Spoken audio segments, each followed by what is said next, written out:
মনের কথা পড়তে পারেন? জি স্যার। আপনি আমার কর্মী হবেন? হ্যাঁ। এটা কিন্তু হেডলাইন হয়ে যাবে। আগে চাঁদাবাজি হতো এক পক্ষের, এখন চাঁদাবাজি হয় নেগোসিয়েশনের মাধ্যমে অনেক পক্ষের মধ্য দিয়ে। আপনারা কি রাজনৈতিক দল গঠন করবেন কিনা, এবং আপনারা মোটামুটি একই উত্তর দিয়েছেন যে জনগণ যদি চায়। আসলে তো জনগণের কাছে তো যাওয়ার সুযোগ হচ্ছে, আপনাদের অনেক ছুটে বেড়াচ্ছেন। জনগণ আসলে চায় কি, বা আপনারা কেমন সাড়া পাচ্ছেন, তারা আপনাদেরকে কেমন ভালোবাসা দেয়, কেমন ভরসা করে বলে মনে করছেন? আচ্ছা, আপনাকে একটা প্রশ্ন করি, সেটা হচ্ছে আপনি মনে করেন কিনা যে এই মুহূর্তে আসলে বাংলাদেশে নতুন আরো কিছু এক বা একাধিক রাজনৈতিক দল প্রয়োজন, যেন এই রাজনীতির যে পরিবেশটা আরো সুন্দর হয়, প্রতিযোগিতামূলক হয়, এবং তারা জনগণের কাছে মানে তাদের যে দায়বদ্ধতা, জবাবদিহিতা, এটা আরো বেশি নিশ্চিত হয়। এই জন্য নতুন কিছু এই বাংলাদেশের রাজনৈতিক অঙ্গনে আপনি প্রত্যাশা করেন কি?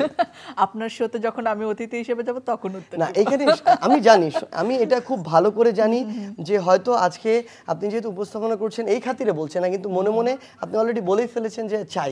এবং সবচেয়ে গুরুত্বপূর্ণ কথা মনে মনে বলে ফেলেছি চাই। আপনি মনের কথা পড়তে পারেন? এবং এটা সত্যি, এটা মানে আপনার চোখ মুখই বলছে। এবং সবচেয়ে গুরুত্বপূর্ণ বিষয় যেটি হচ্ছে, আপনি বাংলাদেশের যে কোনো জায়গায়, আপনি আপনার জায়গা থেকে জিজ্ঞাসা করবেন, সে যেই হোক না কেন, ছাত্র জনতার নেতৃত্বে হোক বা অন্য যে কোনোভাবে হোক, মানুষ নতুন কিছু চায়। নতুন কিছু চায়, এই প্রশ্নে বাংলাদেশের 90% মানুষ একমত হবে, ইভেন সে যে দলেরই হোক না কেন।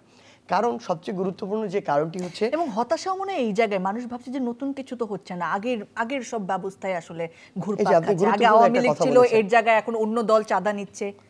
এটি খুবই গুরুত্বপূর্ণ একটি কথা বলেছেন। ঠিক এই জায়গা থেকে মানে সবচেয়ে গুরুত্বপূর্ণ বিষয়টি হচ্ছে কি, মানুষ এটার আরো বেশি মানুষের ফিল করা উচিত। মানুষ এটা আরো ফিল করবে। নির্বাচন হতে, এই রাষ্ট্র কাঠামো সংস্কার হতে তো আরো কিছু সময় আছে, মানুষ ধীরে ধীরে আরো ফিল করবে। চাঁদাবাজি আগে একটা গোষ্ঠী করতো, এখন আরেকটা গোষ্ঠী করে। আগে যে গোষ্ঠীটি করতো তার একটা সেটেলমেন্টে চলে এসেছিল, এখন সেটেলমেন্ট হতে টাইম লাগছে বলে এখানে আরো অস্থিতিশীলতা তৈরি হচ্ছে, মানুষের ভোগান্তি কিছুটা বিভিন্ন জায়গায় বাড়ছে। আগে চাঁদাবাজি হতো এক পক্ষের, এখন চাঁদাবাজি হয় নেগোসিয়েশনের মাধ্যমে অনেক পক্ষের মধ্য দিয়ে। সো মানুষের না ডে বাই ডে এই বিষয়গুলো ফিল করা উচিত যে এই যে মানে বাংলাদেশে যে সিস্টেমগুলো চলে এসেছে, অদল বদলের এক পক্ষ আরেক পক্ষ, এটা থেকে একটু বের হয়ে আসে একাধিক পক্ষ দরকার।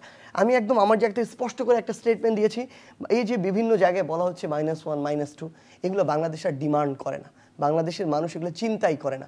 এবং আমরা আমাদের জায়গা থেকে যারা এই অভ্যুত্থানের সামনের দিকে ছিল বা অভ্যুত্থানের সাথে সম্পৃক্ত ছিল, আমরা মনে করি তারাও বিশ্বাস করে বাংলাদেশে এখন -1 -2 নয়, +1 +2 প্রয়োজন। এটা প্রয়োজন এই কারণেই যেন দলগুলোর মধ্যে একটা সুস্থ প্রতিযোগিতা তৈরি হয়, মানুষের মাঝে তাদের যাওয়ার প্রবণতা তৈরি হয়, জবাবদিহিতা বাড়ে। মানুষের মাঝে আগে অপশন কম ছিল, এই অপশন বেশি হতে হবে, তাহলে মানুষ অন্য আরেকটা অপশনকে বেছে নিবে।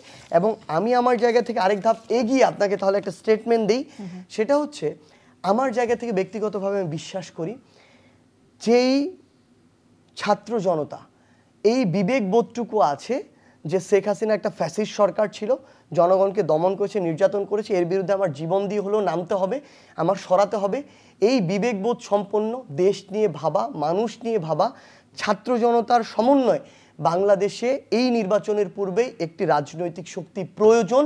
24-এর ছাত্র জনতার অভ্যুত্থানের স্পিরিটের সবচেয়ে বড় চাওয়া, এবং যেটি হওয়া উচিত। আপনারা করবেন? একটা সবচেয়ে গুরুত্বপূর্ণ এখানে বিষয়টি কি, আমরা করব কিনা এটা বিষয় না, কিন্তু এটি বিষয়, এটা এই রাজনৈতিক শক্তিটি আসা উচিত। আপনি যদি করেন, আমরা আপনার সাথে যুক্ত হব। ও তাই? জি, অবশ্যই। এটা কিন্তু হেডলাইন হয়ে যাবে। যুক্তির রাজনৈতিক দলে আসতে চেয়েছেন সার্জিস আলম। হ্যাঁ, শিওর। কোন সমস্যা নেই তো। 24-এর ছাত্র জনতার অভ্যুত্থানের স্পিরিটকে ধারণ করে আপনি যদি রাজনৈতিক দল গঠন করেন, যেটা এই মুহূর্তে প্রত্যাশিত, বাংলাদেশের মানুষ চায়, এই রাজনৈতিক যে শক্তিটি তৈরি হবে নতুন করে, আমরা আপনাকে সমর্থন। আপনি আমার কর্মী হবেন? হ্যাঁ, অবশ্যই। কোনো দেশের স্বার্থে আপনার কর্মী কেন, আপনার সাথে থাকতে আমরা খুশি হব, কোনো সমস্যা নেই। দেশ এবং দেশের মানুষের স্বার্থে সবার আগে।